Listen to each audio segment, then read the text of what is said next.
was 12 years old when he became king, and 16 when they took it from him.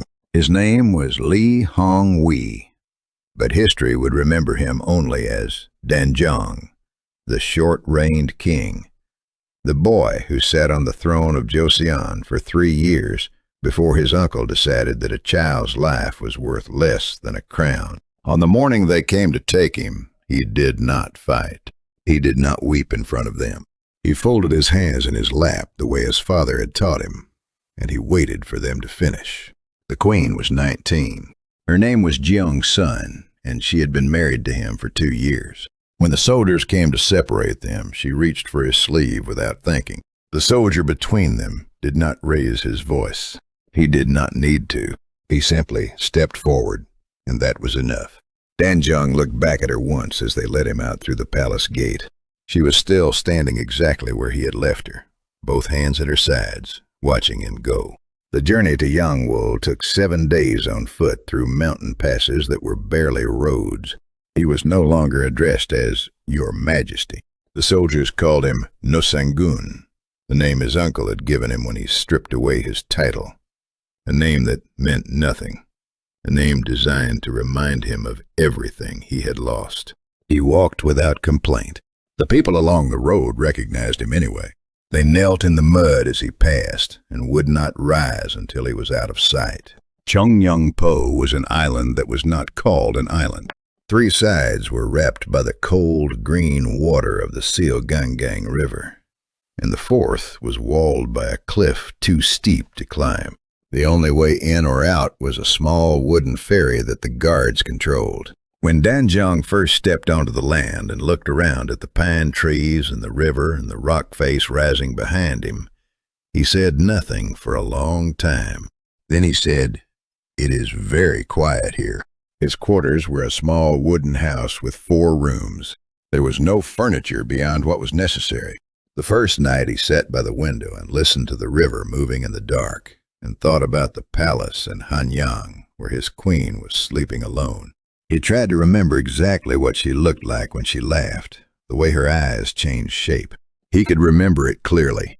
He was afraid that one day he would not be able to. There was a pine tree near the eastern edge of the island, enormous and ancient. Its trunk split into 2 great limbs that curved upward like arms raised to the sky. He began sitting between those 2 limbs in the mornings when the guards allowed him outside. He would sit there for hours without speaking. The guards thought he was sleeping. He was not sleeping. He was talking to the tree the way a child talks to the only friend left in a room. He began to write poetry. He had no paper, so he traced the lines with his finger in the dirt beside the tree, then let the wind erase them. The poems were about Jong-sun, about the way the river at night sounded like someone crying from very far away, about a bird he heard every evening at dusk, whose call he did not know how to describe except that it sounded exactly like the feeling of missing someone who was still alive, but unreachable. He discovered the cliff path in his 2nd week. From the top of the ridge behind the house, he could see north, and on clear days he could see the mountains stacking up one behind the other all the way to the horizon. Hanyang was somewhere beyond those mountains. Jong-sun was somewhere beyond those mountains. He stood at the top of the ridge until the guards called him back down, and then he went up again the next morning before they were awake. He began building a tower of stones on the cliff above the island.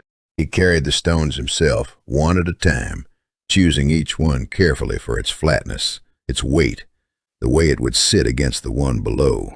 The guards watched him but said nothing. They had been told to prevent his escape. They had not been told what to do about a boy who spent his mornings stacking rocks on a cliff and crying quietly while he worked. A letter came from Hanyang.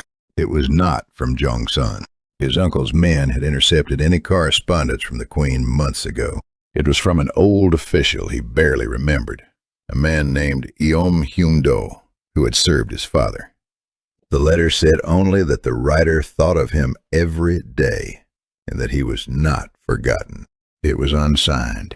To sign it would have meant death. Danjong folded the letter and kept it inside his sleeve until the paper fell apart from being folded and unfolded too many times. The rains came in midsummer, and the river rose until Cheongnyung-po was in danger of flooding. He was moved to Gwanpunghan, a small government building in the town of Yeongwol. It was the first time in 2 months he had been among ordinary people. The townspeople lined the road when he arrived. They brought what food they had and left it on the roadside without speaking. An old woman knelt as he passed and pressed her forehead to the ground and did not raise it again. He climbed to the pavilion on the roof of Gwanpunghan one evening and sat until dark, watching the town below.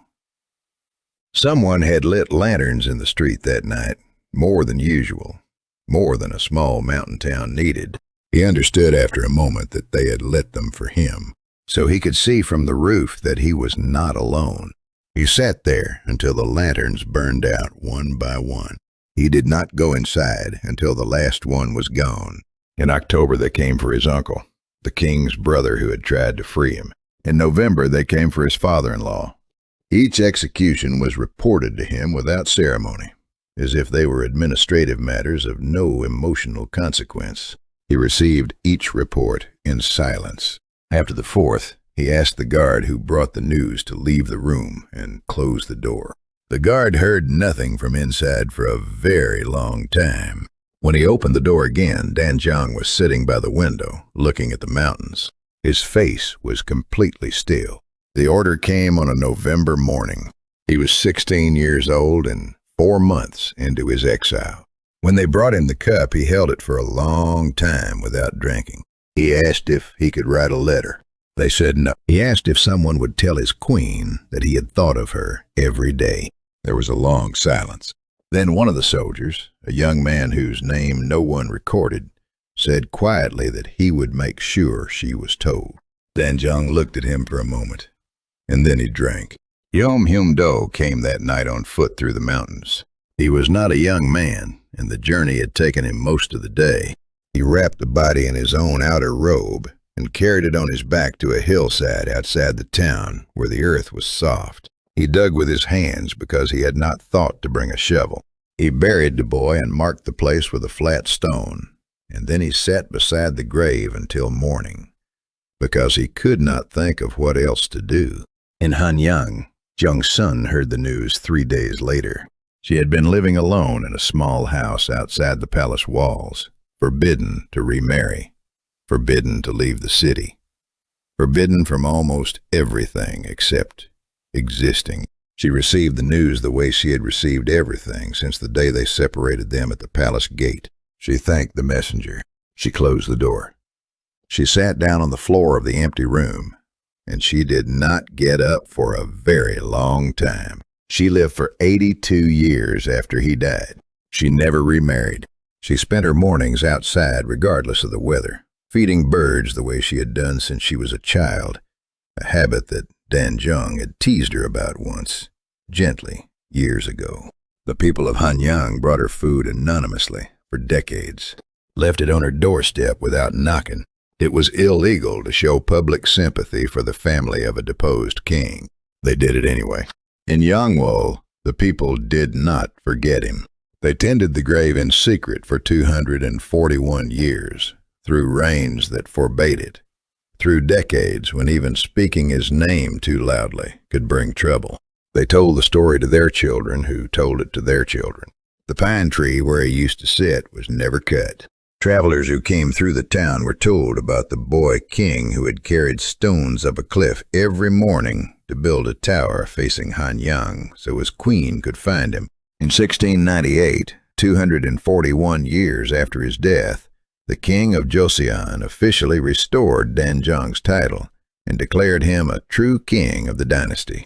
His grave was made a royal tomb.